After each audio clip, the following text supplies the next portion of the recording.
Ne jucăm cu inteligența artificială, dar și cu experiențe imersive, cu realitatea virtuală, realitatea augmentată, iar lista poate continua. Noul sezon I Like IT abia a început și pentru că știm că și vouă vă place arta digitală, prima aplicație despre care povestim în această nouă rubrică se numește ArtLink AR, o aplicație gratuită creată de un român, un produs digital folosit atât de artiști cât și de pasionații de New Media Art. Este disponibil atât pentru iOS cât și pentru Android și combină realitatea virtuală cu cea reală.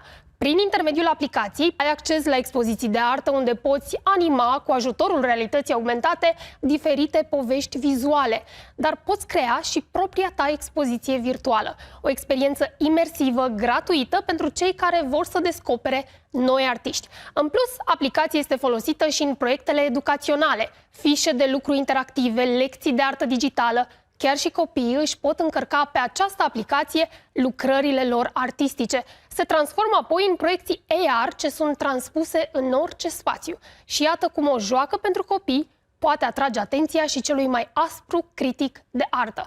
Aplicația se numește ArtLink AR și este gratuită. O găsiți atât în App Store cât și în Play Store și o puteți descărca acum.